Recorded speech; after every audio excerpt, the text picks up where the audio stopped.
Hello friends, welcome to Study to Learn. आज के इस सेशन में हम एक और अन्य जनजाति को डिस्कस करेंगे जो है बोक्सा जनजाति। ये जो जनजाति है ये उत्तराखंड के ही कुछ क्षेत्रों में निवास करने वाली जनजाति है। जैसे कि आपको पता है कि हम इस सीरीज़ में पूरे उत्तराखंड की अलग अलग जनजातियों को कवर कर रहे हैं। तो आपको वीडियोस कैसे लग रहे हैं आप ज़रूर इसके बारे में कमेंट करिएगा। कुछ सजेशन आपके हैं तो आप वो भी बता सकते हैं, ठीक है। तो जो बोक्सा जनजाति है वो उत्तराखंड के तराई बावर क्षेत्र में स्थित जो अलग अलग स्थान हैं, जैसे मुख्य रूप से उधम सिंह नगर है, ठीक है। तो उधम सिंह नगर के कुछ स्थानों पर बोक्सा जनजाति रहती हैं, जैसे बाजपुर हो गया, गदरपुर, काशीपुर, ठीक है। इन स्थानों पर ये जो बोक्सा जनजाति हैं उन लोगों को आप देख सकते हैं। नैनीताल के रामनगर में भी बोक्सा जनजाति रहती हैं, पौड़ी गढ़वाल के दुगड्डा में, देहरादून के विकास नगर, डोईवाला एवं सहसपुर विकास खंडों के लगभग 173 गांवों में बोक्सा जनजाति के लोग निवास करते हैं, ठीक है। इनको नैनीताल और उधम सिंह नगर में इनका जो क्षेत्र है काफ़ी बड़ा है, तो इसके लिए उनके क्षेत्र को बुक्साड़ कहते हैं। जहाँ पर बोक्सा लोग रहते हैं उस क्षेत्र को बुक्साड़ कहते हैं। बोक्सा जनजाति के लोग अपने आप को पंवार राजपूत बताते हैं, लेकिन वहीं कुछ विद्वान ये भी कहते हैं कि मराठों के द्वारा ये भगाए गए वंशज हैं, ठीक है। मराठों ने इनको भगाया था, इन लोगों को अपने क्षेत्र से, जिसकी वजह से ये उत्तराखंड के अलग अलग क्षेत्रों में आकर के बसे और उन्हीं के ही वंशज को बोक्सा कहा जाता है। और कुछ अन्य विद्वानों का ये भी मानना है कि चित्तौड़ पर जब मुगलों का आक्रमण हुआ था उस समय वहाँ के जो राजपूत स्त्रियाँ थी और जो उनके अनुचर थे वो भाग कर के यहाँ से अपनी जगह से चित्तौड़ से क्या हो गए थे, भाग गए थे और उत्तराखंड में आकर के बसे, जिसकी वजह से इनको यहाँ पे बोक्सा कहा गया और इनके ही वंशज को माना जाता है कि ये उनके ही वंशज हैं, ठीक है। बोक्सा के जो लोग हैं वो सर्वप्रथम चंपावत क्षेत्र में आकर के बसे थे, वो भी 16वीं शताब्दी के आसपास की बात है। उस समय चंपावत को बनबसा नाम से जाना जाता था। तो कुछ इस तरीके से जो बोक्सा की हिस्ट्री है वो बताई जाती है, ठीक है।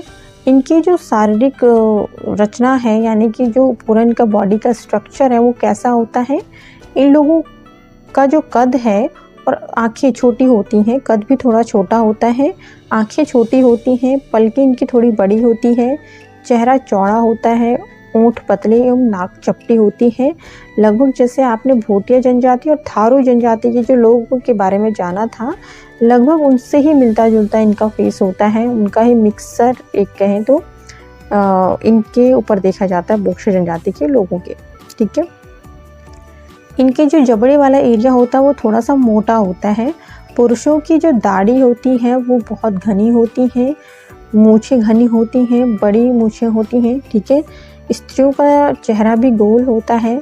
इनका जो कलर होता है बॉडी का तो वो गेहुआ कलर, ठीक है, गेहुआ कलर में मेनली देखे जाते हैं।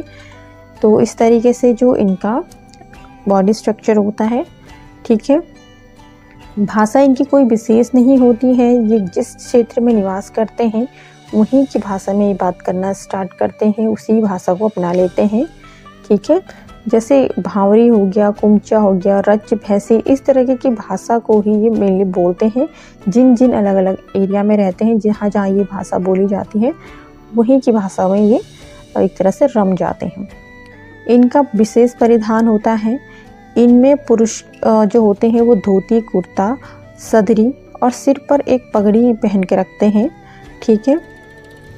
और वहीं अगर कहीं बाहर रहते हैं ये लोग, अच्छी जगहों पे रहते हैं सिटी वाले एरिया में, तो वहाँ पर नॉर्मली जैसे शर्ट कोट पैंट पहनते हैं वही वो पहना करते हैं। जो पुरुष लोग होते हैं बोक्सा जनजाति, वो भी नॉर्मल उसी एरिया के कपड़ों को मतलब पहनते हैं, उसी तरह से वो अपने आप को ढाल देते हैं जहाँ पर वो रहते हैं।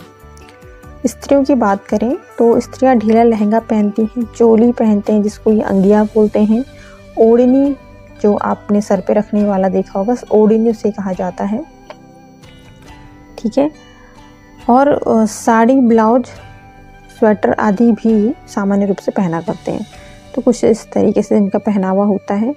इनकी जो सामाजिक जो व्यवस्था होती है, इनके इसमें मेनली 5 गोत्रों को देखा जाता है, ठीक है। गोत्र उपजातियाँ जिन्हें हम कहते हैं, तो इनमें होते हैं यदुवंशी, पंवार, राजवंशी, परतजा व तनवार। ठीक है, मेनली ये 5 गोत्र इनमें देखने को मिलते हैं। जो देहरादून वाला स्थान है वहाँ पे कुछ संख्या में अलग अलग प्रकार के जो है बोक्शा पाए जाते हैं। ठीक है, यानी कि अलग अलग उपजातियों के। ठीक है, गोत्र जो है इनके समाज की व्यवहार मूलक सामाजिक इकाई है। एक गोत्र के लोग आपस में विवाह नहीं कर सकते, इनमें ये प्रचलन है। ठीक है, कि गोत्र अलग होना चाहिए। विवाह परिपक्व होने पर भी किया जाता है, मतलब ये नहीं कि बाल विवाह की प्रथा इनमें नहीं है। जब शादी की उम्र होगी तभी इनका शादी होती है। ठीक है, इनमें एक विवाह तथा बहु विवाह दोनों का प्रचलन है। ठीक है, धीरे धीरे एक विवाह ही इनमें लोकप्रिय होता जा रहा है। इनके परिवारों का स्ट्रक्चर बताया जाए तो इनका जो परिवार का तरीका होता है, तो ये संयुक्त परिवार में भी रहते हैं और विस्तृत परिवार में भी रहते हैं। ठीक है, दोनों तरह से ये देखे जाते हैं। रहने का इनका अलग अलग ढंग नहीं होता है, बल्कि कुछ लोग संयुक्त में भी देखे जाते हैं, कुछ लोग विस्तृत परिवार में भी देखे जाते हैं। परिवार का स्ट्रक्चर इनका पितृवंशीय होता है, पितृसत्तात्मक ही होता है। ठीक है, पुत्री को भी इनमें संपत्ति का उत्तराधिकारी माना जाता है इन लोगों में। ठीक है, इनके समाज में स्त्रियों की स्थिति उच्च मानी जाती है बोक्शा जनजाति के लोगों में। अब बात करेंगे इनके धर्म की, तो धर्म जो है इनका, ये हिंदू धर्म को ही मानते हैं। बोक्शा जनजाति के जो लोग हैं, ये लोग महादेव, काली, दुर्गा, लक्ष्मी, राम, कृष्ण जैसे भगवानों को ही मानते हैं। अपने स्थानीय देवी देवताओं को भी ये मानते हैं।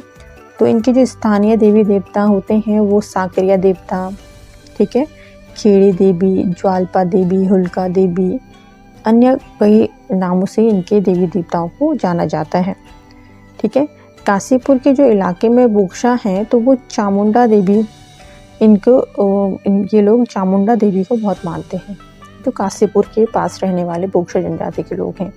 ठीक है, ग्राम देवी या खेड़ी देवी, ठीक है, इनको भी मानते हैं। वो ग्राम देवता साकरिया को मानते हैं, ग्राम देवी, खेड़ी देवी को, और ग्राम देवता साकरिया, इनकी ये पूजा करते हैं।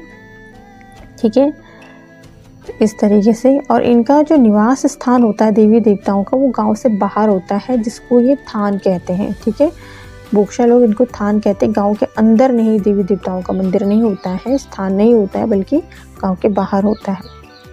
ग्राम देवी और ग्राम देवता को वे 2 वर्ष में 2 बार विशेष पूजा देते हैं। इनमें जादू, टोने, टोटके, भूत प्रेत व तंत्र मंत्र देखने की भी मिलता है। मतलब ये इनके लिए नॉर्मली है कि इन चीज़ों को ये सारा जानते हैं। ठीक है, हर परिवार के लोग इन चीज़ों को ही जानते हैं। जादू टोना करना, तंत्र मंत्र विधि करना, इनको ये सब कुछ आता है। ठीक है, ये कुछ त्योहारों को सेलिब्रेट करते हैं। इसमें होली, दीपावली को मनाते हैं। उसके अलावा चैती, नोबी ऐसे त्योहारों को मनाते हैं। नवरात्रि के त्योहारों को भी बहुत अच्छे से सेलिब्रेट करते हैं। ठीक है, चैती जो है इनका महत्वपूर्ण त्यौहार है और इसका एक मेला भी लगता है।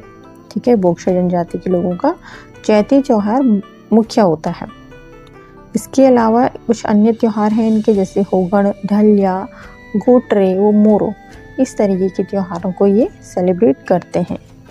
बात करेंगे इनके अर्थव्यवस्था कैसी होती है, तो अर्थव्यवस्था इनमें कृषि, पशुपालन देखने को मिलता है। दस्तकारी ये जानते हैं। ठीक है, इस तरह से काफ़ी क्रिएटिविटी इनके अंदर भी देखने को मिलती है। ठीक है, इनका जो आर्थिक जीवन होता है वो जैसे लकड़ी इकट्ठा करना, अलग अलग जंगली लकड़ियाँ, शहद को इकट्ठा करना जंगलों से, फूल से जैसे रस निकालना, फल फूलों का कंद, और जंगली जानवरों का शिकार करना, मछली का व्यापार करना, इस तरीके की ये काम करते हैं।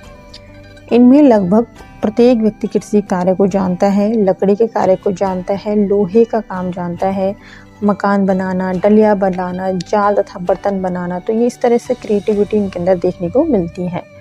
इनका जो मुख्य भोजन होता है वो मछली और चावल होता है। ठीक है, इससे पहले हमने किसी अन्य वीडियो में भी पढ़ा था कि अन्य जनजाति है जिनका मुख्य भोजन मछली और चावल है, तो वो कौन सा है?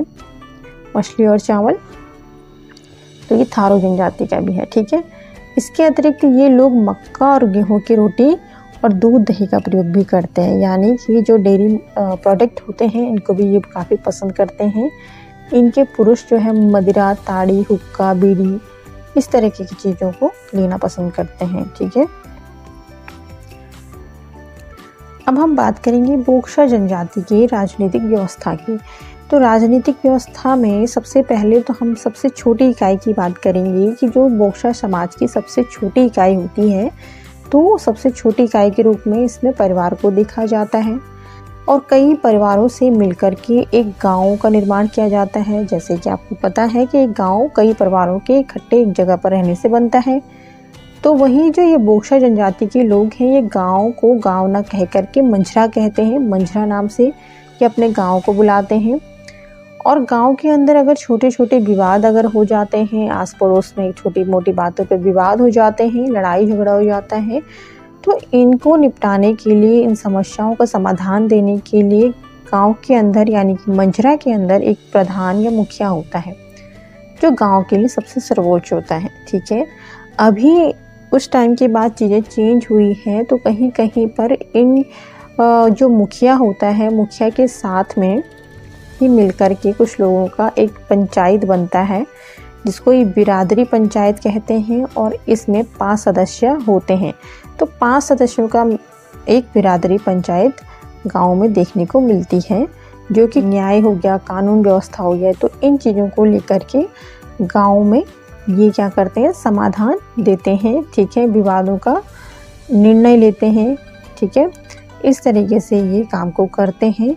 और जो ये 5 सदस्यीय बिरादरी पंचायत होती है, इनमें एक मुंसीफ होता है, एक दरोगा होता है और 2 सिपाही होते हैं। ठीक है, एक तो प्रधान ऑलरेडी हो गया।